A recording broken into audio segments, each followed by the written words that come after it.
Hello friends, and welcome to today's episode. When her 5-year-old son has trouble adjusting to daycare, Evelyn, a widow, starts to think something is wrong. When she gets there early and finds him locked up, it confirms what she already thought. You'll have a lot of fun at daycare.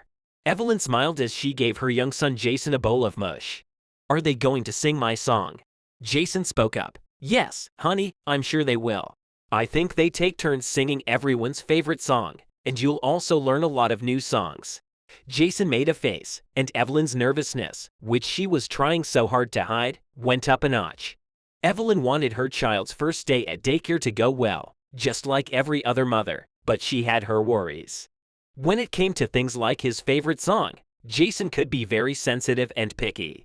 He also didn't do well when things went wrong. Why don't we sing your favorite song on the way to daycare? Evelyn asked. That way, you'll get the chance to sing it every day. Okay, Mom. He gave her a smile. Evelyn was relieved and let out a sigh. She shouldn't be so worried, but for Jason, this was a big change. It was also a big change for her, and she was sad that her husband's death had made her and Jason's lives so different. While the other kids ran around the daycare field, Jason ran his fingers over the bright mosaics on the wall, and Evelyn talked to Jason's teacher, Kara. Gets too busy when too many things are going on at once. When that happens, I find it best to get him to lie down somewhere quiet, Evelyn said. Also, he has nothing good to say about the color lime green. Anything that color he won't touch. Don't be afraid. Kara gave him an encouraging smile. We have what we call a calm area for kids who are feeling stressed. There are some stuffed toys and a bottle of glitter in a liquid that isn't harmful. We give the bottle a shake and tell the kids to watch. It always gets the job done. That's great, said Evelyn. She wasn't sure about this method, but the teacher must have known what was best. Evelyn had to leave Jason quickly because she had to get to work. He started to cry right away. Jason was like a burr on her leg. I want to go back home. I'm not going home right now, Shemp. I'm going to work. Evelyn bent down and put her hand on Jason's back. I know this is hard, but please have the courage to try it. I'm sure you'll make a lot of friends here, but you have to give it a try. Evelyn had tears in her eyes as she drove to work.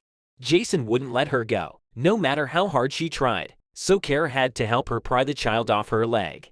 He cried as if he would never see her again. Evelyn was very upset by it, and she was sure that Jason felt the same way. Evelyn had a hard time getting her work done. She couldn't stop thinking about how sad Jason looked when she turned away and left him. She kept hearing the sound of his sobs in her head. When Evelyn got up to go to lunch, she called her son's school to see how he was doing. When the woman she was talking to told her that Jason was still crying, her heart sank. The woman tried to make her feel better by telling her that some kids take longer to adjust than others, but Evelyn didn't believe her. She could only think about how sad her child was. Things didn't get better over the next few days.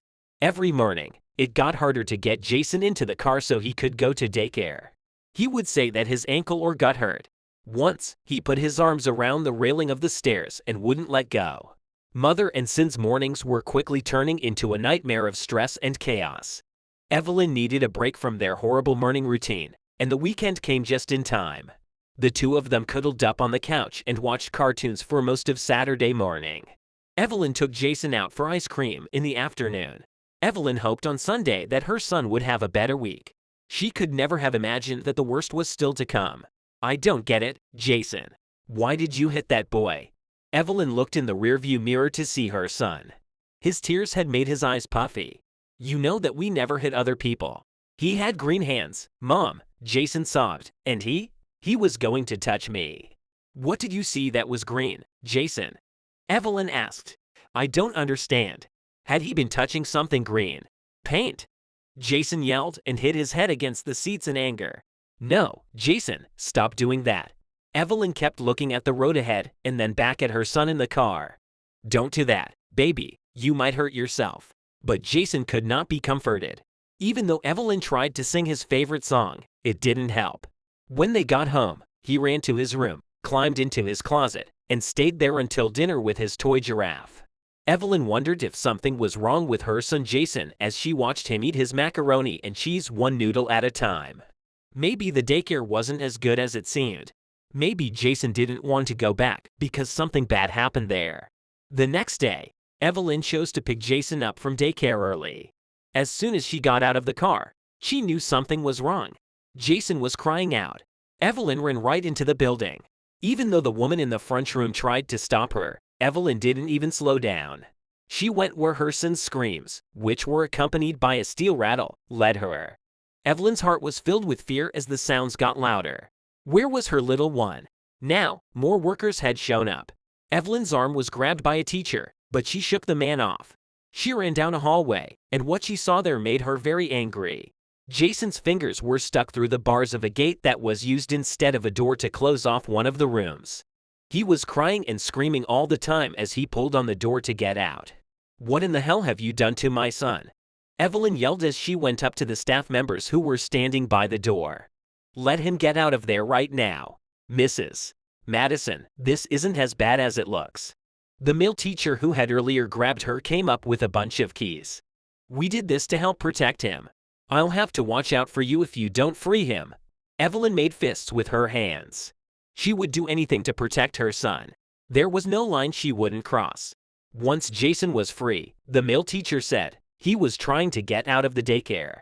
He cut his ear when his head got caught in the security gate's bars. One of our helpers took him to the comm area, but he hit her with the glitter bottle and almost pulled a shelf down on both of them. We didn't know what else to do, so we put him in there. Evelyn's eyes filled with tears as she looked at her son. He stopped crying when she picked him up, but now he's sucking his thumb and making a soft moaning sound, which he hadn't done in years. "I think we should take a seat." Kara walked up to Evelyn and put her hand on her arm. "Come with me to the office, please." Evelyn sat down in the office with Kara and drank some water. She was so upset that she didn't know what to do. Kara said, "Jason is having a hard time getting used to daycare. I thought it would get better over time, but now I think we might need a more organized approach. If you don't mind, could you tell me about Jason's daily life before he went to daycare?" Evelyn sighed. Jason was now out and getting heavier and heavier in her arms. She gently moved him and told Kara that she had been a stay-at-home mom until her husband died in a work accident. As she said she didn't know what to do anymore, fresh tears ran down her face. "Evelyn, I know it's hard, but I'd like to help you." Kara sat in her chair and leaned forward. "I've worked with kids for a long time, and I have some ideas for how we can try to help Jason." "I'm willing to try anything," Evelyn said in response. "First of all, I'd like to set up a meeting between Jason and the doctor we work with. There may be other things going on here that need to be looked at, and she can tell us what to do. Next, I think Jason would benefit from getting to know his friends in a more relaxed setting." Evelyn frowned. "How do we do that?" "A date to play." Kara was happy. "I know it sounds silly, but I think it would help Jason if some of the kids in his class came to visit him at home. It's a place he knows and feels safe in, and the group will be small. How do you feel?" "It's worth giving it a shot." Evelyn shrugged. "What did you exactly have in mind?" "In Jason's class, there are 9 other kids. I think 3 or 4 of them should go see Jason on a Saturday afternoon. I can help out, and we can also bring the parents. So, there will be lots of adults watching, but the kids will still have room to play together. Like having a small party." Evelyn was happy. "That's a great idea." On Saturday, Evelyn and Jason put flowers and ribbons all over their house. Evelyn helped Jason decide which toys to leave out for his guests to play with and which ones to put away. Kara showed up around lunchtime with snacks for the kids. After an hour, Evelyn sat on her back porch and watched Jason and the other kids play in the yard. They had made up a complicated game where if you got tagged, you had to trade toys with the child who tagged you. A few fights broke out, but the kids were mostly happy. Their laughter could be heard all over the yard, and it made the adults smile. The day turned out to be great for everyone. The next Monday, Jason woke Evelyn up by patting her cheek with his small hand. Mom, you need to get up so you can drive me to daycare." Evelyn looked at her son with sleepy eyes and a squint. "Champ, are you happy to see your friends again?" I am. Jason jumped up and down and smiled at her as he did so. "I got dressed and did everything." Evelyn blinked in surprise. She smiled as she looked at Jason's backwards t-shirt, blue shorts, and socks that didn't match. "All right, mister. Snappy dresser. Prepare for the day with me." care, and Evelyn made sure that Jason spent time with all of his friends over the next few weeks. It changed a lot about how he felt about babysitting and also helped him at home. Evelyn noticed that as Jason spent more time with other people, he seemed to find it easier to deal with the problems of everyday life, like lime green and baths that weren't the right temperature. That's it for today, friends. Please let us know what you think about this story. Thank you for watching, and we'll see you soon for more amazing stories.